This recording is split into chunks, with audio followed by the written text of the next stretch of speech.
Halo semuanya, kenalin aku Anissa Salsabila Wakyudin dengan NIM 25-555-461-HK-24354, mahasiswi program studi sarjana Fakultas Hukum Universitas Gadjah Mada. Pada kesempatan kali ini, aku akan sedikit menjelaskan salah satu materi yang telah aku peroleh dari mata kuliah pengantar Hukum Indonesia, yaitu Hukum Tata Negara.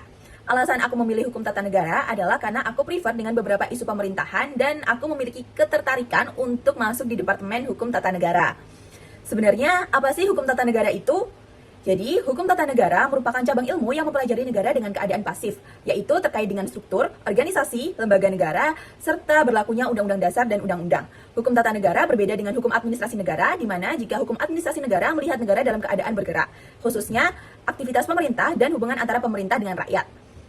Dalam tradisi Belanda, hukum tata negara terbagi menjadi dua, yakni hukum tata negara secara luas yang mencakup HTN itu sendiri dan HAN, dan hukum tata negara secara sempit yang hanya mencakup HTN saja.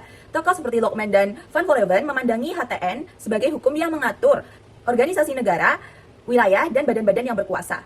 Secara umum, hukum tata negara mencakup aturan tertulis maupun tidak tertulis tentang struktur negara, pembagian kekuasaan, dan jaminan atas hak asasi manusia. Sumber dari hukum tata negara sendiri meliputi sumber material yang mempengaruhi isi hukum seperti Pancasila, dan sumber formil yang memberi kekuatan mengikat, baik tertulis seperti peraturan perundang-undangan, dan yang tidak tertulis seperti adat, kebiasaan, dan jurisprudensi. Nah, dalam pembahasan kali ini, terkait dengan hukum tata negara, aku ingin sedikit menjelaskan tentang salah satu materi atau isu yang sedang hangat diperbincangkan, yaitu abusive lawmaking.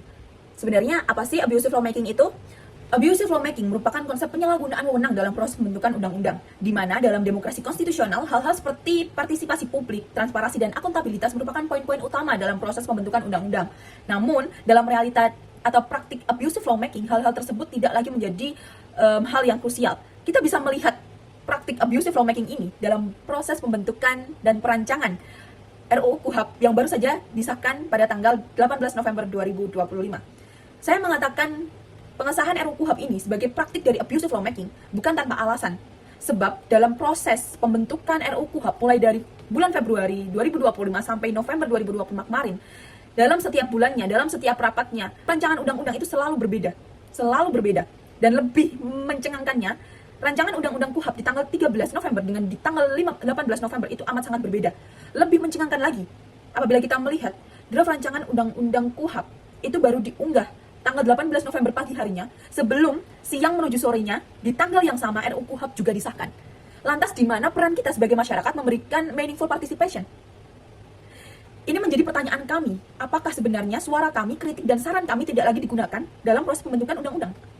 Apakah dalam pembentukan undang-undang itu sudah mencakup kepentingan kami dengan hanya mengandalkan segelintir perwakilan dewan di DPR saja? Tentu tidak. Esensinya berbeda. Ini membuat saya merasa bahwasanya dalam rancangan pembentukan KUHP itu penuh dengan realitas abusive lawmaking dengan tujuan melanggengkan kepentingan-kepentingan elit semata. Problematika tersebut ditambah lagi dengan berbagai pasal yang masih rancu di dalamnya. Kita bisa melihat salah satunya adalah dalam pasal penyadapan, di mana dalam pasal penyadapan itu lebih lanjut akan diatur melalui undang-undang. Namun apabila undang-undang tersebut belum disahkan, belum ada, apakah proses penyadapan tersebut dapat dilakukan? Dan berapa lama pembentukan undang-undang terkait dengan penyadapan itu? Ini memunculkan kepastian hukum yang tidak pasti, karena tidak ada patokan secara jelas yang mengatur. Kita sudah melihat realitas terkait dengan praktik abusive lawmaking dalam pembentukan RUU KUHP itu ada. Kita tidak bisa lagi memberikan saran dalam penyelesaian masalah serupa adalah dengan memberikan meaningful participation, karena RUU KUHP sudah terlanjur disahkan. Maka yang dapat kami lakukan adalah dengan melakukan judicial review di MK, karena dari sekian banyaknya cara ini yang masih memungkinkan dan terbukti dalam beberapa kasus juga dapat mengubah atau menyempurnakan kembali undang-undang yang dirasa tidak sesuai dengan kebutuhan rakyat. Harapan saya, semoga nantinya di pembentukan undang-undang selanjutnya tidak ada lagi hal-hal seperti ini, di mana undang-undang dibuat dengan serampangan, dengan asal-asalan, dengan ogah-ogahan, dengan tidak memberikan ruang bagi kami, masyarakat, untuk memberikan saran dan kritik, atau meaningful participation.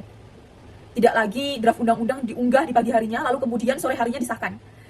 Kami berharap bahwasanya melalui pembelajaran dalam hukum tata negara, masyarakat dan mahasiswa dapat lebih terbuka terkait dengan bagaimana praktik abusive lawmaking itu sudah sangat merajalela di pemerintahan dan birokrasi Indonesia.